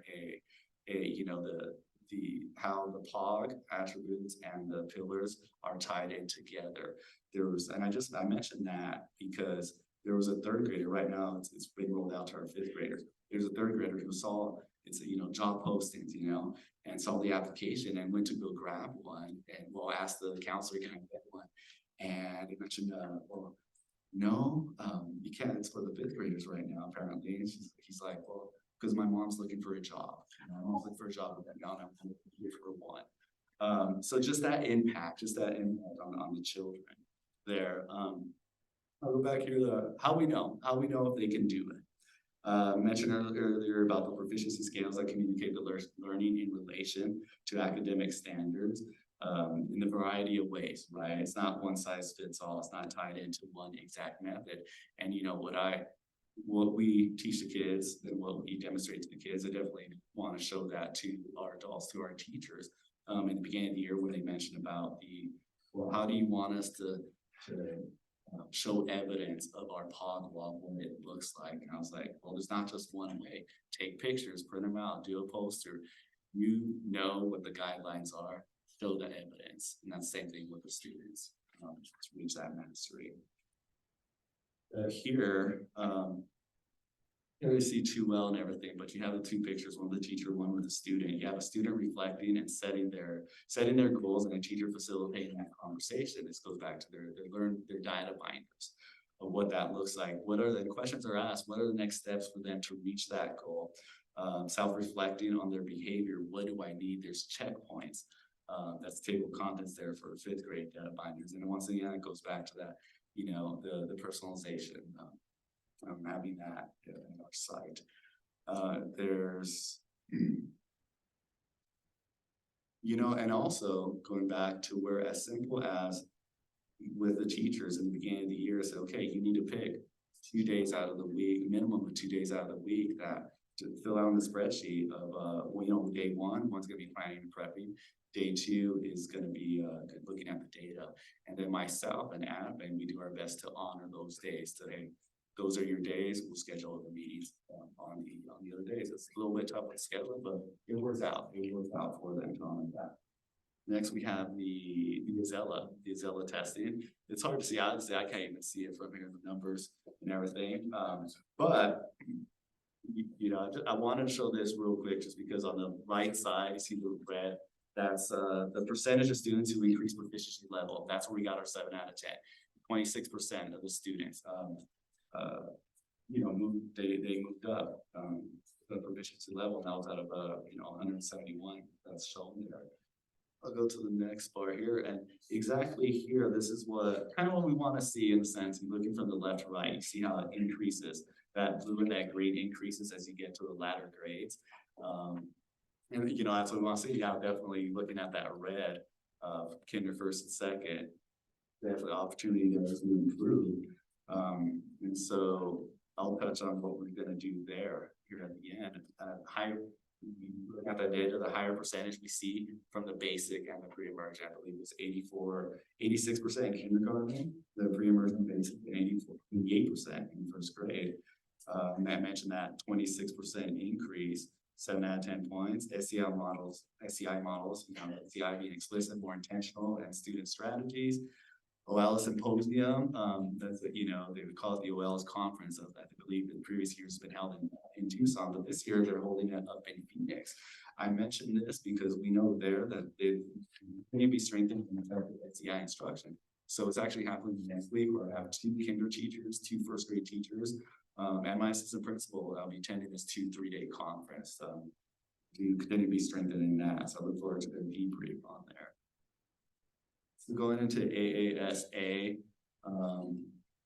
you know, I do have a summary findings here at the end, but this is a 3rd grade ELA right there along with District 21, 34% for math, proficient, they're in the middle. 4th grade, and flat line there, that's in cohort at 25. I see there at 21, you know, we see a huge drop off there, huge drop off with 4th grade. From there. And it was interesting, you know, going back to one of the first things I noticed in previous years with the AASA percentages, that it's been hovering around the low 20s, mid 20s, the previous obviously 7 to 8 years. That's where it's been. 5th grade, you know, it's great. We see that cohort increasing by 12%, 11 to 23% over the years. And then also here we go with math from 7% to 26, I believe that's, yeah, to 26%. And then you just see it how it was last year, the 21, the proficient 3rd grade, 21%, ELA, 25, in 4th grade, 5th grade, 24. And then with the math, we see the little graph there. So kind of what does this tell us? 5th grade cohort, I mentioned that, how they improved since 3rd grade ELA and math. What's exciting here is that 3rd grade cohort in math is the highest percentage it's been in 4 years at 34%. So we're looking forward to keeping that trend, to keep going up. And definitely the proficiency component that are great from that ELA, the 3rd grade and 4th grade in math is an area of growth. The AZ size, we have last 2 years here and what we're doing, the 21%. I think that says 24%. That's an 18. But yeah, it's something, a conversation that I've also had with my science teacher actually yesterday. You know, I had my assistant principal, she was able to kind of, she printed off the blueprint on the Arizona Science, what it looks like. So we take that, have a conversation with the teacher and see what the plan is going forward and where we can help. I'll respond to all of this. You know, I mentioned earlier, you know, it's about the roots, you know, my day one of the Leadership Academy, I drew the tree, the roots and everything. We had that conversation and we know that data was up on top, but roots here, focusing on that, the communication, the culture, the climate, their view. It's been wonderful. I tell you, last spring, kind of the benefit I knew I was going into this position. Following years, I was able to talk one-on-one with the majority of staff members. Just tell me about yourself. Tell me what's been going on. What can we do? Getting their ideas and everything. And I mentioned about their roots, focusing on students, teachers, and the parents, not in any particular order. But you'll see in my office, actually, I have written on the top corner there, invest in the roots. And I have on there also the three, I call them the 3 C's. Actually, John Gordon, motivational speaker, calls them the 3 C's: communicate, care, and coach. And example of those roots, just a few weeks ago, we had a family game night. And it was sponsored by our 21st Century program. And so when it's sponsored by them, you have to have all the students sign in. And this was from 4 to 6 p.m. the day before Veterans Day, a 3-day weekend. And so like I said, we had 133 students that came to this event, and that's not including siblings, that's not including parents. So over 200 of them showed up, more than half of our school population there. So it was just a wonderful event. I heard great feedback where parents were like, hey, we weren't gonna do anything else. This is great. So we have another one planned in the springtime in March to have this out, because it goes back to building those relationships. And that's what we're trying to do together with the students, with the parents, and with the teachers. About the reteaching, reconstructing schedule, we talked to TLA multiple times, like, hey, day 2 Leadership Academy in May.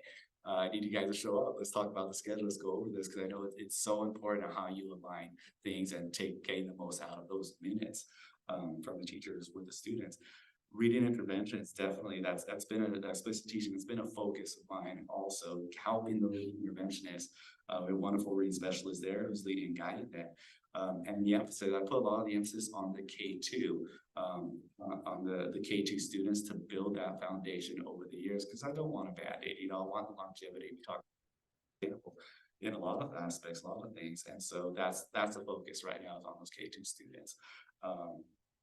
21st Century, targeting our low 25% students, and it opens up to everybody else, 2nd through 5th grade. Literacy endorsement training, so that when ICLAs provide this, districts provide this opportunity for the whole district. We have 13 non-new teachers that are there. There's one represented, minimum one from each grade level that are participating in this 2-year training. So it's a wonderful job. And then we have the SSTs. Things to help those other students that need that extra assistance. Any questions? Ms. Hogan? I don't have any questions. Very thorough, and it's a good picture for you now, first year. Ms.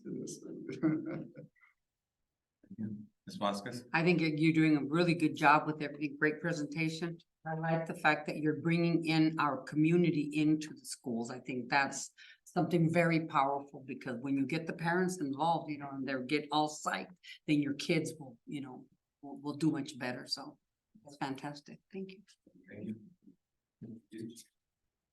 Good job. I would say San Cayetano and Mountain View, you guys are the foundation. So the better you guys do, the better junior high does, the better it just works up. So it looks like you're doing everything that you can to improve these scores. Continue doing what you're doing. As I look up there with the reteach, more practice, reassessment, and revision opportunities, I'd also keep in mind that the teachers need to also, maybe some advice, that the teachers also need to change their practice, look for strategies to address that subgroup. And that helps, and especially looking on a wider aspect. Mountain View is a small school. Once these strategies are in place and they're used by other teachers, it helps that subgroup excel in those areas. So it might be, I don't know if you're already doing it, but sometimes the teachers have to look within and look at the data, what subgroup is being affected, and we have to change our practices to address that. Yeah, definitely. No, I appreciate that and everything. And at one point with that, we talk about that personalized learning and how we're scaling it school wide. And we actually have a meeting tomorrow with one of our coaches. And the way that we're doing it at our site is, we've met with each grade level. We're personalizing how within each grade level and talking about what the next step. So you have one grade level that's on a different, they're on a different level than another grade level. It doesn't have anybody that doesn't know what personalized learning is and everything, and trying to help their, teaching practices and how it can meet those students' needs. Thank you, Mr. Beach. Mr. Kramer? Yes, thank you. Yes, Dominic, very good presentation. You always want to support the person that has all these good ideas and you're coming in as a new principal and got a B school and hopefully you continue with that. And you never fault somebody for all their plans and how they're doing. It's what that happens the next year, right? You're gonna see then the fruit of your labor and all your teachers. Next 2 years, right? Certainly, right? I mean, even this next year, this spring. And it certainly, I mean, I'm just looking at, if you don't know this, I always like to look at, I pinpoint the data. Your third graders, obviously, that class did very well. And again, I'm not saying, oh, who's your teachers, and hopefully your third grade Isella, and your fifth grade Isella are on task and ready to go, because you had a 9% in those areas, and there's your growth right there. And certainly your math, as fourth graders going into fifth, they were 7%. The third grade, yeah, you said they did very well, they're 34. Well, hopefully that would be huge if that gains. That would be really good, and testament on the fourth grade then coming in. But certainly those are the areas that obviously I always like to see what you did last year. So this year's spring scores and what it'll be again next year, where your growths are, because that's certainly a pinpoints your score. Certainly you maintain where you're doing well at, but it's those subgroups or whatever you're looking at the baseline data, but then you're looking at what actual areas you can work on. And I know you're doing that. I'm just bringing that out because I always like to say, okay, what did you do to improve those areas that I just said? And I know you see that. And I'm sure you've talked about that because I know you've pinpointed those data points with your principals. And certainly I think that your plans, as Mr. Beach said, are very well versed. And I'm sure that you are spending more time than your family likes, but I know that's because you want to do a great job, and I commend you for that, because that's what good principals do too. Unfortunately, our family sees that too, but nevertheless, keep it up. Thank you, Mr. President. Lori. From you, bet, Mr. Beach. I was just gonna say, next time we see you, you're gonna be a walking zombie. Yes. Congratulations. Ask for forgiveness now. Thank you, Mr. Beach. Well, the science thing, I'm sure you expected me to say something about the bonus point, or would imagine you would. I just, in short, you need to work on that one. I appreciate if you would. I know you will. Yeah, we've got way more on the mind than just that, so. But I think my colleagues covered it pretty well. All I want to say in addition to that is that I appreciate all the experience that you bring from having worked with Mimi and all the munchkins down there. So God bless you guys for that, because that's a hard job. I used to think it was tough to teach in high school until I subbed in kindergarten. That's really rough. So, but thank you for your presentation. Thank you. At this point, all the principals a chance to exit out of here. It's getting late, speaking of families. You want to be with your families, so you got your moment here.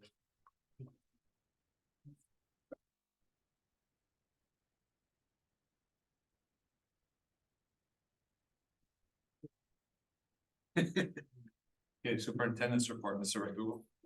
Thank you. Mr. Manning, but I wanted to know him again. Lighting, full bags. Later in a train, where you don't put, I forgot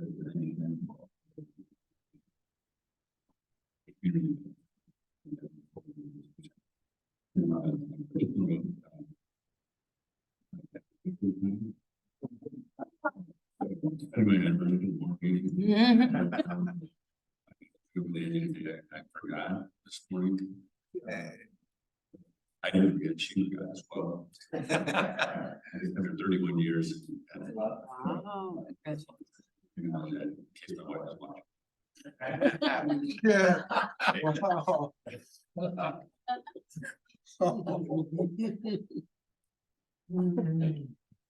Thank you. Governing board member report, Ms. Fabian. Thank you. Yeah, the event on Saturday was so well done and the trains that the kids, they really did a good job and I just thank everybody who was involved in that. And to have the different clubs there and groups selling food and selling things as fundraisers.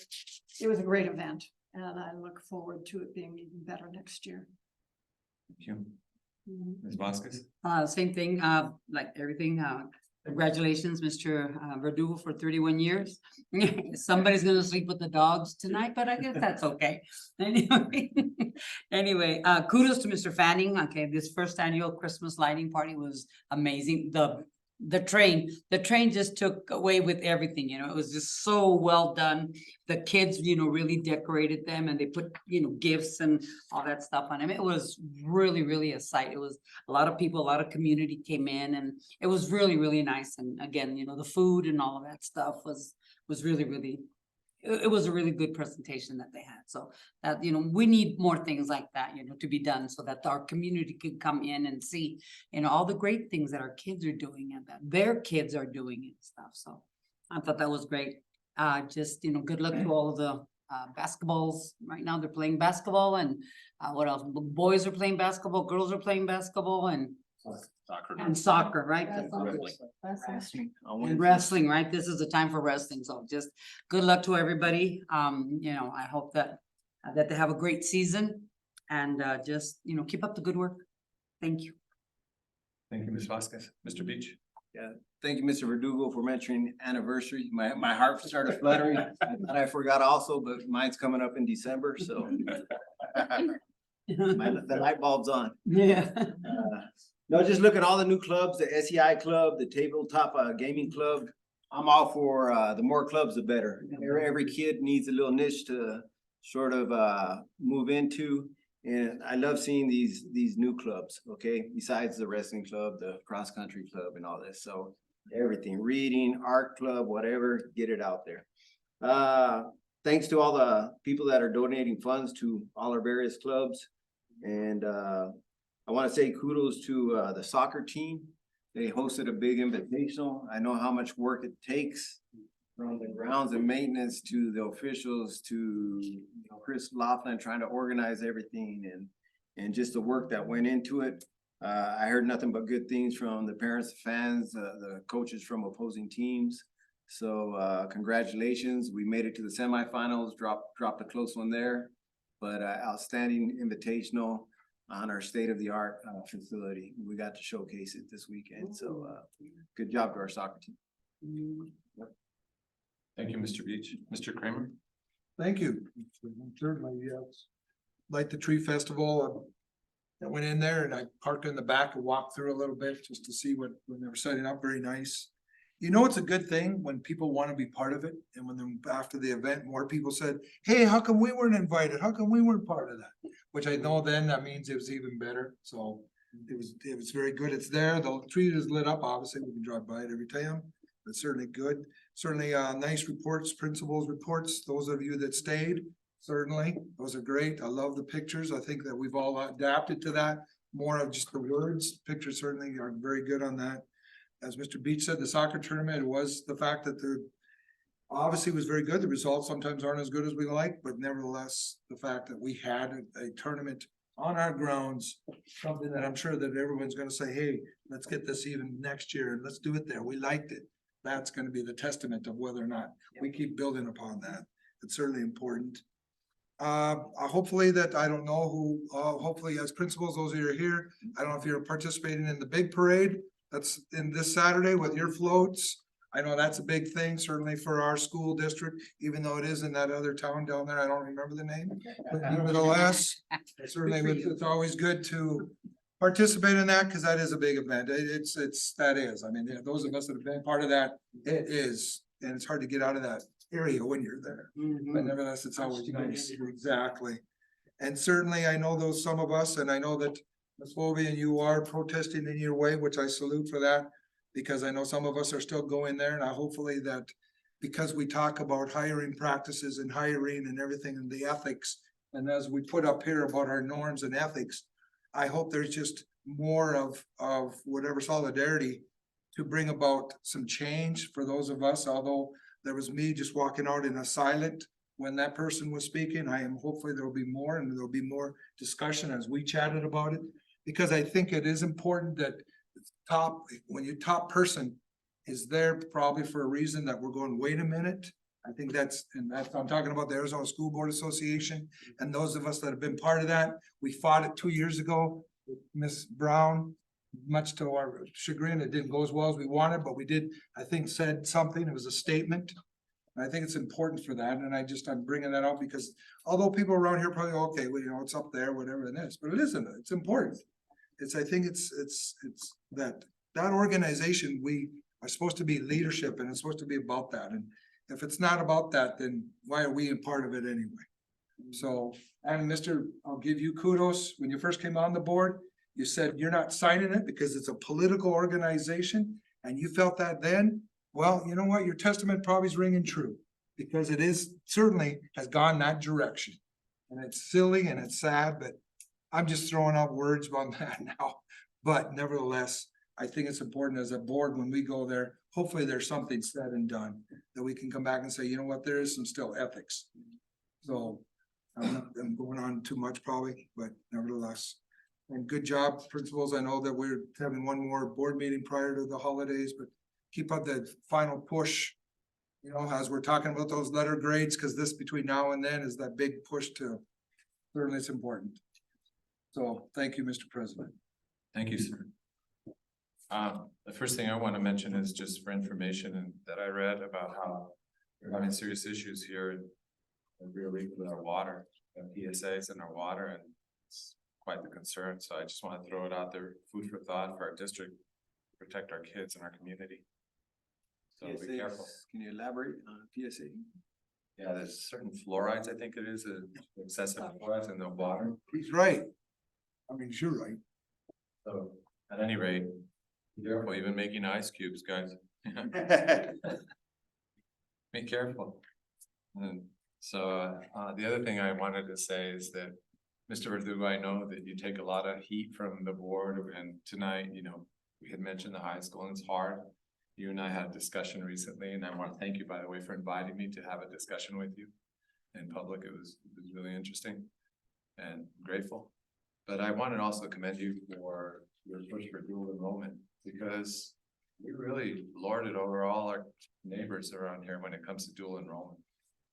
So kudos to you and your team for doing that. That's a good job, and I want to see us do more of that. And then I know you're looking forward to our kids getting college credit for that as well. You're working hard for it. And keep up the good job. Speaking of keep up the good job, you and your team keep up the good job of that. And Mr. Shadow, I know that the performance learning, based learning is tough too. And I know you're taking criticism, the homework thing and all that, but I still am positive. I try to keep open-minded about stuff like that. So I appreciate it. And that's all I got. NCDUSD policies, Mr. Verdugo. We have police code contract. I'm sorry. Number 6. Oops. Excuse me. All right, release of contract, yes. Mr. Christoph Hudson. Yeah, the one who viewed this letter. And all of the school recommendations released under school contract as well as waiving. If any board member want to discuss this in exec session? No? Okay, so do I hear a motion to release? I don't know how to say his first name. Christoph, okay. Do I hear the motion to release Mr. Christoph A. Hudson from his 2023-2024 contract and assess or waive liquidated damages in the amount of $2,000? Okay, is that what you? You can amend his motion. Don't want to second it, I just make it. Who's asking if he hears a motion? Do I hear a motion for either one. I'll go ahead and make a motion to waive the liquidated damages in the amount of 2,000 for Mr. Christoph A. Hudson I second. And release. With the release from him. and release of contract. Yes. And any discussion? Kramer? No, I mean, I just hope that, you know, as we've talked about this before, and I know everything is individually based. But when this has always been a discussion point for us as a board, because we've gone back and forth. But it's getting to the point where we may want to reevaluate this at the end of this year again, because there are times that we are waiving a lot more than what we used to assess back in 4 years ago. And I think that we've gotten to that point, so if we're gonna get to that point, I thought on this board when everyone was assessed, everyone. And if that's the point, then so be it, but let's be then finding a pathway that we're not then just even assessing then, if that's gonna be the case. And I'm not going against this person, I'm not bringing that up. It's not, I didn't mention anybody's name, I'm just bringing up the fact that I've sat on boards where we assess, and now see we're going the other way. If that's the case, then maybe we wanna revisit that.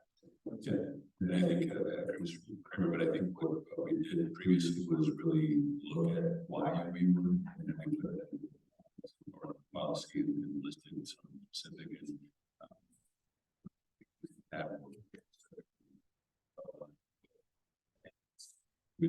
So I think, yeah, but I didn't use a lot of conversation. We were assessing for no matter what the reason was previously, and then the board said, wait a minute, let's take a look at this and discuss why and make sure that it's a valid reason either to assess or to waive and stuff. But I agree with you. It's Right, I mean, the wording of this now, I mean, even if that's the wording, why even have it there then? Just, we're gonna automatically just let them go. But the principal's recommendation. Since it's discussion, I'm discussing with the superintendent, so, thank you. Thank you, Mr. President. You're welcome. Well, I can't help but asking Mr. Kramer's usual questions. At this point, I think we're gonna have to have a long-term settlement. Mr. Hudson, we staying until December 15th, so it gives us some time to find somebody. Again, it's all a difficult year, but I know you wanted to stay the entire year, but there's personal reasons. I agree with the consistency too, because I was assessed liquidated damages and I get way more of a heads up on that or an advance notice in that, but it's not to be mean, it's just to draw attention to the fact that we do have to have some kind of standard. I mean, we're not heartless souls here, you know, but we always try to do the right thing by everybody and try to follow your recommendations. So, all in favor, please say aye. Aye. Aye. Motion passes 5-0.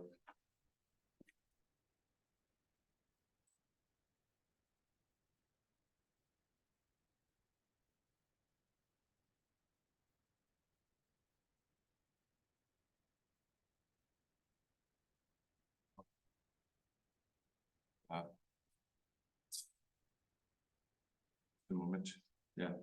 Governing board, yes, board calendar update. Mr. Luke. The legislature continued, the requirement of having organization meeting for 2 weeks of January instead of just have it in the month of January. We won't come back, deliberate rather than maybe individually come in, or practice policy.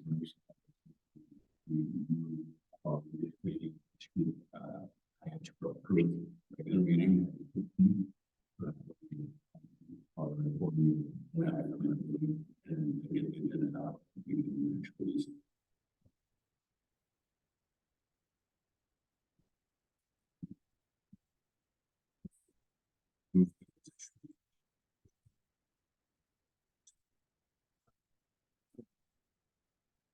Sixteenth. 16. Why does it say January 17th? Yeah, it should be the 16th. It's only 16. Just looking at the calendar. Yeah. Okay. It says the 16.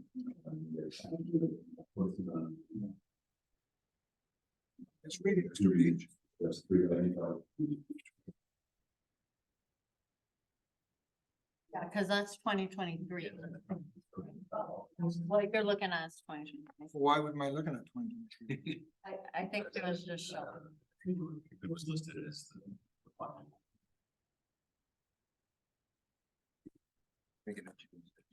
Well, it says revised board meeting schedule. I don't know. Because we had voted on. Fix. Okay, any discussion is spoken? I can't hear this discussion. I literally cannot hear this discussion. It's all just, it's all of that. It's all good. I think it is. Collapse of the meeting in one. Okay, so then, does anybody have any discussion with regard to this? No. So what's the new date? Yes, and that's, Wasn't the date. That's correct. What was, were we going if there was like a schedule that had that name? The agenda item is written correctly. Yes, yes. Oh, good. Thank you. just to clarify, just to make sure everybody's aware, we're not gonna have the usual meeting to elect our, Right. everybody, elect our president. 24 then. 2 weeks before, we're just going to have it on the same day we have a regular. It was the 16th, not the 16th that I got really. On kind of. No, I'm just saying, where's 25? It'll be, we're not.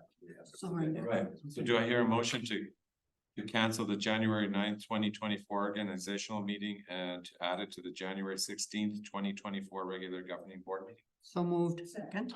A motion and second, all in favor, please say aye. Hi. Aye, motion passes 5-0. Just to clarify, I think part of the confusion is that, we will have that organization meeting also set the calendar.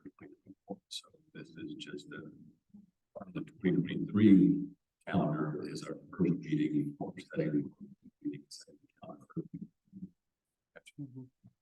FDVUSD policies, Mr. Dugal. I think that. We'll just, I know the one I have we discussed was cell phone policy, but I think for the time, I would recommend to the board that we do it. Next meeting. Okay, do I hear a motion to table the item? So moved. Second.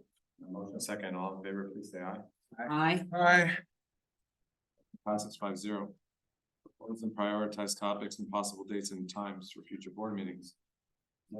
Any board member have anything that they would like to propose or prioritize for a future board meeting? Maybe we talked about the chemical used on our school grounds, the Roundup specifically. That what they were gonna give us. Anything else, anyone? Just so the public is aware, and I know Mr. Verdugo, we have set it up already. And you talked about the last one, but certainly we want to maybe bring that up again in the next board meeting about the water, Santa Cruz County Water Advisory Board meeting. This takes place in this board meeting, and maybe help answer some of the questions. Thank you. Thank you. Anything else? No? Okay, moving right along. Approval of the consent agenda. Does any governing board member have anything they would like to remove from the consent agenda? Discuss.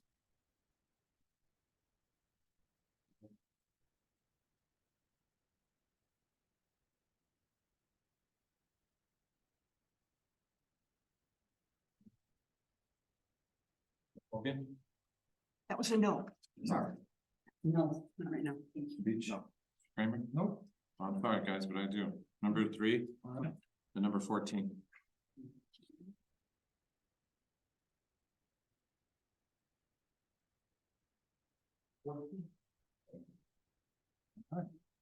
Parse. Okay, do you hear a motion? That's the consent agenda. Removal of 3 and 14. So moved. Second. Motion second, all in favor, please say aye. Aye. Motion passes 5-0. So the new Calabasas tabletop gaming student club. Mr. Childs, I just wanted to know, like, what table games are they talking about there? So they're just talking about. Could you come up, please? Thank you. Sorry. Okay, no problem. Because I read I tried to read everything that you put on there and I couldn't find what kind of table. Yeah, Mr. President, members of the board, just that game is just really about chess, Dungeons and Dragons, just a bunch of different kinds of games. Different, just games that Ms. Newman would like to play with with the students that are really checkers, just different kinds of games that they want to do after school with those kids that are very interested in, mostly really came from chess is where it really started from. And then she just wanted to incorporate other kinds of games that they can do. Hey, I'm just gonna tell you, I'm playing devil's advocate here. The reason, I mean, put yourself in my shoes for a second. I mean, we wanna make sure that we're not giving the okay to table games like, you know, tarot cards or Ouija boards and stuff like that, you know what I mean? Yeah. I'm sure we're not doing anything that we're in violation of any kind of law. It's like more like strategy type games. And We don't have any of that. Is that, So we don't have any of those kinds of games. we have some basic children's games, more for like the K-5 kids that we run with Miss Klein. But this is more of the more advanced kind of kids for the older kids, something for them because they aren't really, it's harder for them to attend that in the morning. Because because of the campus, we want to make sure that we're kind of making sure that we know where all the kids are at, so we try to minimize the amount of traffic going over to that side of campus.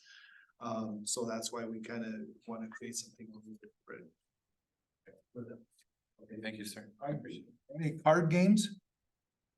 Cards, no. As far as I know at this moment, no, it's more of just chess, checkers, And I only ask because there's all sorts of, strategy type games. yeah, well, there's certainly Yeah, strategy. Yeah, of course, of course. Yeah, you know, and I could say for those of us that have played pinochle, those of us that have played cribbage, they're card games, but there's a lot of strategy and a lot of thinking to that. That's why I guess maybe, Mr. President, or certainly you could just give us the list of see what's going on, maybe the Games, absolutely. you know, and that way then you know too, certainly. I have nothing against card games. I certainly think it's very important, but I think he brought a good point of maybe some of them might be questionable, maybe, not that you would allow them, but you know. I will have some games that will be. And this is offered in the morning or in the afternoon? This will be a club that'll be running this afternoon.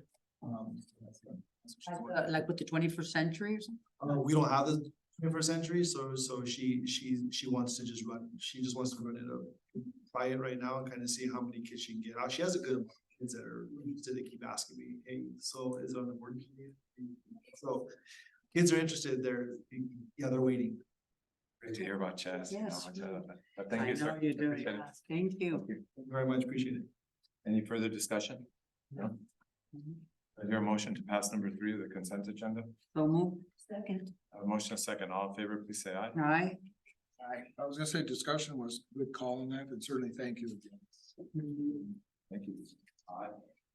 Aye. Pass it 5-0. Okay, item 14. Mr. Verdugo, I just wanted to ask about Alejandra Pasos. And why she's resigning.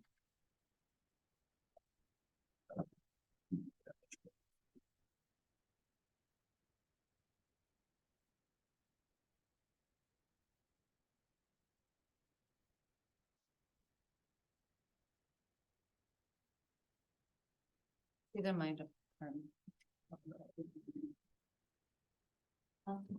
I'm sorry, I don't have a microphone, but I believe in a resignation letter, we can pull it, but I think back to school or attending something that was gonna impact her, but I Can you just do? can double check again. It is, thank you. Thank you, Ms. Calvert. I appreciate it. Everyone. Yeah, she is pursuing, she was going to school and stopped for a while, but she's pursuing higher education. And so at the moment, that's what she chose was her priority. And so that is the reason why she has resigned. Mr. Kramer, don't keep our eye out on these people who are gonna leave. We always wanna know why. Absolutely, and we do have all of those filed, so any time. I'm sure that is. If you share that with the board, but I mean, you really did so. Good job. Thank you. Appreciate it. Any degree that she's gonna come back to us? I apologize, I don't have the details. Oh, okay. We are having another those pathway teachers, trying to get some of our community members into the teaching program. That's tomorrow at 5:30. Lots of we've shared that out, so I'm hoping for a good crowd tomorrow, but yes, definitely, we are growing some of our own. There's one individual that's in the Pathways program that went from kinder to 12th here in this district, so proud to say that, you know, we are coming back in the community of where they were raised, so, knowing what's around.